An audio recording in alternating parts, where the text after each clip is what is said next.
Olá, boa noite. Nordeste News está no ar mais uma vez para trazer as principais notícias aqui da nossa região.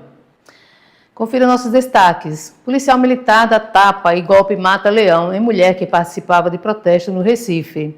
A casa onde o homem foi flagrado caminhando sobre lixo acumulado no telhado é isolada e passa por limpeza em Teresina. Gasolina e diesel ficam mais caros em Natal e o Procon reforça a importância de pesquisa preços. Tradição centenária transforma as ruas de Feira de Santana em cortejo marcado por cultura e memória. O Nordeste News já está no ar.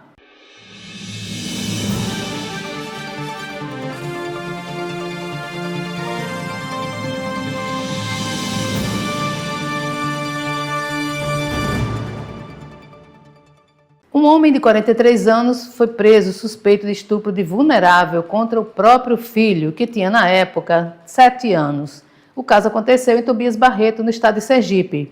Segundo a Polícia Civil, a prisão ocorreu na residência do suspeito, localizada em um povoado na zona rural do município.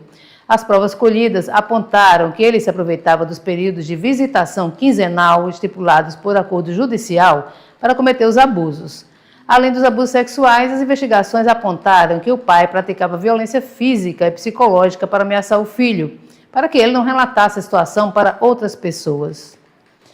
Uma manifestante foi agredida por um policial militar durante um protesto no Recife, na tarde desta quarta-feira. Imagens mostram o momento em que o agente atinge a mulher na região do pescoço e, em seguida, aplica um golpe de imobilização conhecido como mata-leão.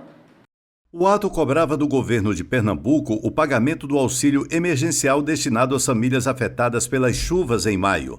A manifestação acontecia na Ponte da Caxangá, na zona oeste da capital, e reunia moradores que reivindicavam o pagamento do benefício de R$ 2.500 para as famílias. A mulher, que não quis ser identificada, afirmou que o protesto era pacífico e que foi agredida quando tentava descartar um galão vazio para evitar qualquer princípio de incêndio. Segundo o relato, o policial a empurrou, a atingiu pelas costas, segurou seu pescoço e deu voz de prisão. Ela também disse que outros manifestantes foram atingidos por spray de pimenta e que um homem foi detido sem oferecer resistência. A manifestante afirmou que participou do ato porque depende do auxílio prometido pelo governo estadual. 2 homens armados invadiram uma concessionária de motocicletas no bairro Anjo da Guarda, em São Luís, e roubaram 2 veículos. A ação foi registrada por câmeras de segurança e mostra os suspeitos rendendo funcionários sob ameaça de fogo. As imagens mostram os criminosos entrando na loja, usando capacetes e abordando 2 funcionários que levantam as mãos e não reagem. Durante o assalto, um dos suspeitos chega a apontar a arma para a cabeça de uma das vítimas e a obriga a mudar de lugar. Em seguida, os assaltantes circulam pelo estabelecimento, pegam 2 motocicletas e fogem cada um em um veículo. Segundo informações preliminares, funcionários já estavam apreensivos após outro assalto a uma concessionária do mesmo segmento na região, cerca de 20 dias antes. A Polícia Civil investiga o caso, tenta identificar os suspeitos e recuperar as motocicletas roubadas. Veja depois do intervalo. Criminosos vandalizam um provedor de internet que recusou pagar uma taxa para facção no Ceará. O comerciante nega a acusação de transfobia feita por influenciadora malévola em João Pessoa e diz ter feito denúncia. A gente volta daqui a pouquinho. É no próximo bloco. Aguarde.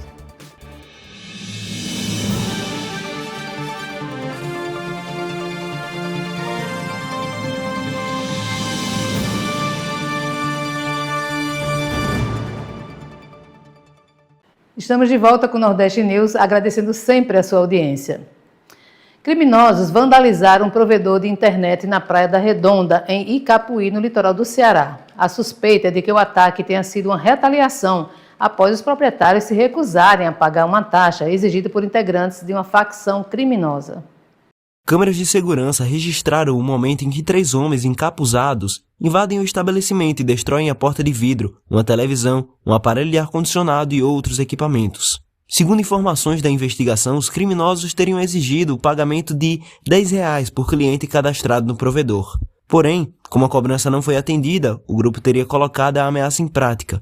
Comerciantes da região também relatam que integrantes da facção vêm intimidando empresários e cobrando dinheiro de estabelecimentos, como depósitos de água e gás. A Polícia Civil do Ceará investiga o caso, porém, até o momento, ninguém foi preso. A Prefeitura de Teresina iniciou a retirada do lixo acumulado em uma residência no bairro Promorar, na zona sul da capital. O imóvel chamou a atenção após imagens mostrarem resíduos espalhados até sobre o telhado da casa. A ação é realizada pela Superintendência de Desenvolvimento Urbano Sul, que isolou a área e mobilizou um caminhão para remover o material. Segundo a Prefeitura, a denúncia foi feita há cerca de 25 dias e o morador chegou a ser notificado, mas a complexidade da situação exigiu o apoio da assistência social e de equipes de saúde mental. Após a limpeza, técnicos vão vistoriar o imóvel e as casas vizinhas para avaliar possíveis impactos. Moradores da região relatam problemas com insetos e infiltrações provocados pelo acúmulo de resíduos. A proprietária de um espetinho no bairro do Bessa, João Pessoa, se pronunciou sobre a confusão envolvendo a influenciadora Mariana Alves, conhecida como a Malévola. A influenciadora denunciou ter sido vítima de transfobia durante uma visita ao estabelecimento. Mariana Alves afirmou que foi chamada por um termo pejorativo e atribuiu a ofensa a funcionários do espetinho. A proprietária, Janaína Carvalho, nega a acusação e diz que nenhum integrante da equipe fez o comentário. Segundo ela, após a repercussão do caso, foi registrado um boletim de ocorrência por receio de represálias. Janaína também afirmou que o estabelecimento funciona desde 2011 e nunca havia sido envolvido em denúncias de discriminação. O caso segue repercutindo e deve ser apurado pelas autoridades competentes.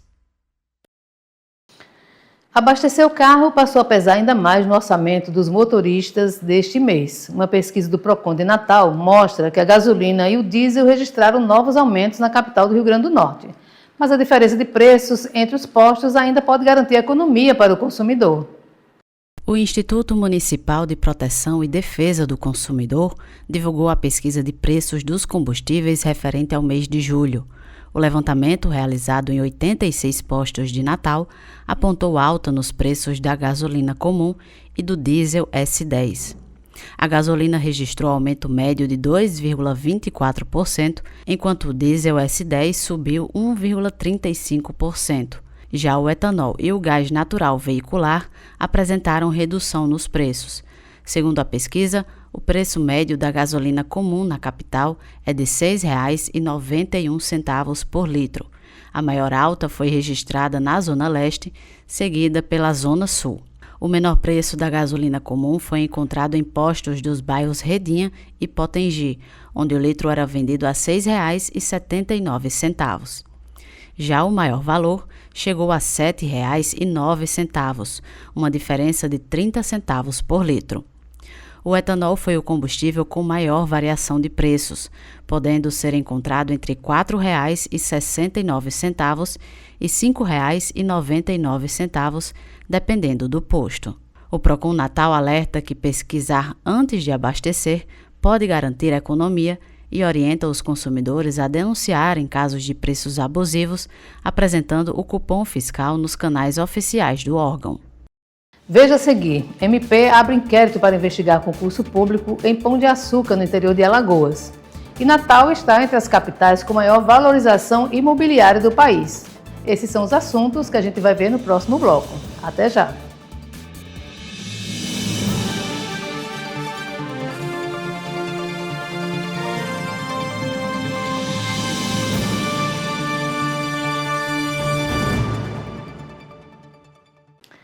Estamos de volta com o Nordeste News esta quinta-feira com os assuntos mais importantes da nossa região. O Ministério Público de Alagoas abriu um inquérito civil para investigar possíveis irregularidades no concurso público da Prefeitura de Pão de Açúcar, lançado pelo edital número 01/2026. Segundo o MP, o município deveria oferecer mais vagas devido ao grande número de servidores temporários, ocupando funções permanentes. A investigação também apura contratos de pessoal realizados pelo Instituto de Gestão de Políticas Públicas Sociais, que podem ter sido usados para mascarar vínculos precários ou terceirização irregular. Caso as suspeitas sejam confirmadas, a gestão poderá responder por improbidade administrativa e outras irregularidades. A Prefeitura ainda não se manifestou sobre o caso. O concurso prevê 123 vagas em 31 áreas, destinadas a candidatos com nível médio, técnico e superior. Uma das tradições mais antigas de Feira de Santana volta às ruas neste domingo. O Bando Anunciador, manifestação cultural que reúne milhares de pessoas, mantém viva uma história iniciada no século XIX para anunciar a festa da padroeira da cidade. Realizado sempre 2 semanas antes da festa de Senhora Santana, o cortejo percorre o centro histórico com fantasias, marchinhas, charangas e fanfarras, reunindo moradores, famílias, estudantes e grupos culturais. Segundo historiadores, a tradição surgiu ainda no século XIX, quando Feira de Santana era uma vila. Na época, o grupo tinha a missão de percorrer as ruas para avisar a população sobre a proximidade dos festejos religiosos e convidar os moradores para participar das celebrações. Hoje, o Bando Anunciador é reconhecido como uma das mais importantes manifestações culturais do município. Comprar a casa própria ficou mais caro para quem procura um imóvel em Natal, no Rio Grande do Norte. Mas para quem já investiu ou sonha em vender, o cenário é positivo. A capital potiguar está entre as cidades brasileiras que mais valorizam imóveis nos últimos 12 meses e o crescimento reflete o aumento da procura por moradia. Natal ocupa a 4ª posição entre as cidades brasileiras com maior valorização de imóveis residenciais nos últimos 12 meses, com alta de 9,44%, segundo o índice FIPESAP. No acumulado deste ano, a valorização já passa de 5%. Mesmo com o avanço dos preços, o valor médio do metro quadrado na capital potiguar ainda permanece abaixo da média nacional, o que mantém a cidade atrativa para compradores e investidores. Os bairros da Zona Sul seguem concentrando os imóveis mais caros de Natal. Capim Macio lidera o preço do metro quadrado, enquanto Barro Vermelho registrou a maior valorização no último ano, seguido por Lagoa Nova e novamente Capim Macio. Segundo representantes do setor imobiliário, cerca de 70% das negociações são destinadas à compra da casa própria. A procura também começa a crescer em bairros como Planalto, impulsionada pelos preços mais altos das regiões mais tradicionais da cidade. A preferência dos compradores é por apartamentos compactos, refletindo mudanças no perfil das famílias e a busca por praticidade, localização e mobilidade. A expectativa do mercado é que o ritmo de valorização continue no segundo semestre, dependendo de fatores como crédito imobiliário, juros e novos lançamentos. E o Nordeste News desta quinta-feira termina aqui. A gente se encontra novamente amanhã, neste mesmo horário. Até lá!